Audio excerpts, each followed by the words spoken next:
Under my direction, we're making it clear without hesitation that the soldiers who fought in the Battle of Wounded Knee in 1890 will keep their medals. We should not honor people who participated in the massacre of women and children.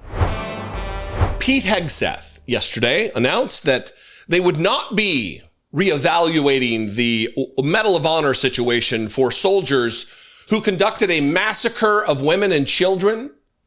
He calls it the Battle of Wounded Knee. It was a massacre. That's absolutely what it was. And before I get to his tweet and his video about it, I want to read briefly for those of you who don't know what the Battle of Wounded Knee was and what the behavior of these soldiers was, who were awarded the Medal of Honor for their heroic valor and bravery in battle in service to the United States of America. So stick around very briefly, like 3 paragraphs, stick around. We'll get to the Pete Hegseth stuff, but we need to set the stage for what this is about. It's important. This is from We Are Mighty. On December 29th, 1890, near Wounded Knee Creek on the Lakota Pine Ridge Reservation, the U.S. 7th Cavalry attempted to disarm a band of Lakota led by Spotted Elk. A shot, no one knows who fired the shot, sparked chaos. Soldiers fired rifles and Hotchkiss rapid-fire guns into the native encampment. An estimated 250 to 300 Lakota were killed, mostly women and children. Roughly 25 American soldiers died, some from friendly fire. The following year, the Army awarded 20 medals of honor to soldiers who were at Wounded Knee. This included Sergeant William G. Austin, whose Medal of Honor citation reads, quote, "When the Indians were concealed in a ravine, assisted men on the skirmish line, directing their fire, etc., and using every effort to dislodge the enemy."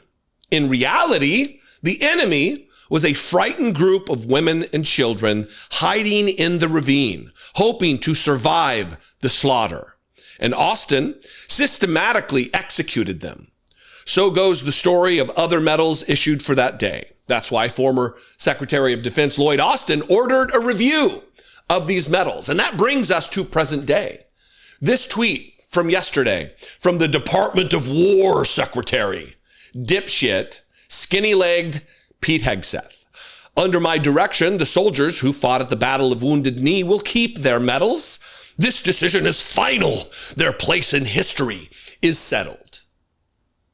Endorsement of a massacre of women, some pregnant women and children. Here's the video that accompanied that stupid tweet from our stupid Secretary of Defense, Pete Hegseth.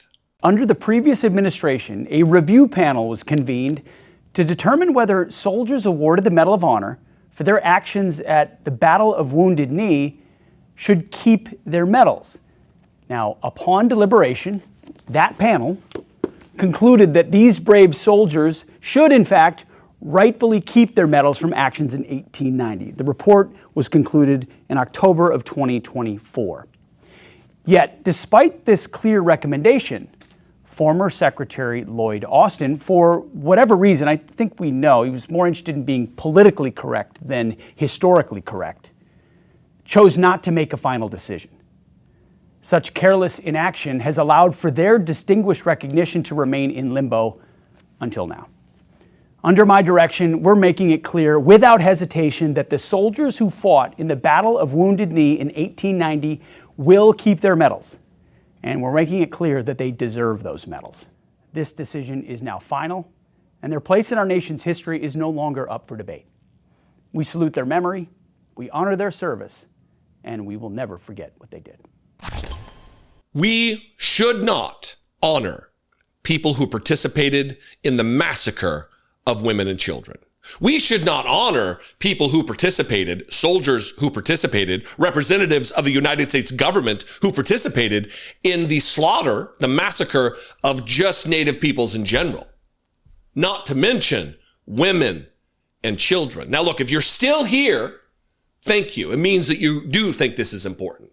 And maybe you want to know more. Maybe you want to know more than just from some account written by someone who's familiar with history. if you want to learn about an account from someone who was there.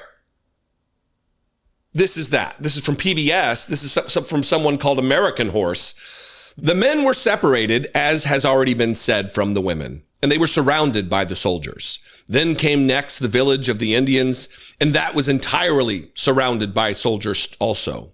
When the firing began, of course, the people who were standing immediately around the young man who fired the first shot were killed right together. And then they turned their guns, Hotchkill guns, etc., upon the women who were in the lodges standing there under a flag of truce. And of course, as soon as they were fired upon, they fled. The men fleeing in one direction and the women running in two different directions, so that they were three general directions in which they took flight. There was a woman with an infant in her arms who was killed as she almost touched the flag of truce. And the women and children, of course, were strewn along the circular village until they were dispatched. That means killed. That means murdered. That means gunned down by highly trained troops serving the United States Army. The people who got the Medal of Honor for this massacre. Right near the flag of truce, a mother was shot down with her infant. The child, not knowing that its mother was dead, was still nursing. And that especially was a sad sight. The women, as they were fleeing with their babies, were killed together, shot right through. And the women who were very heavy with child, that means pregnant, the women who were heavy with child were also killed. All the Indians fled in these three directions, and after most of them had been killed, a cry was made that all those who were not killed wounded should come forth and they would be safe. Little boys who were not wounded came out of their places of refuge, and as soon as they came in sight of the number of soldiers, surrounded them and butchered them there. And Pete Hegseth wants to maintain the Medal of Honor for these fucking cowards, for these traitors to their oaths to the Constitution, these administrators of massacre of women and children and young boys who were surrendering. We know who you are, Pete Hegseth. We know who you serve, Pete Hegseth.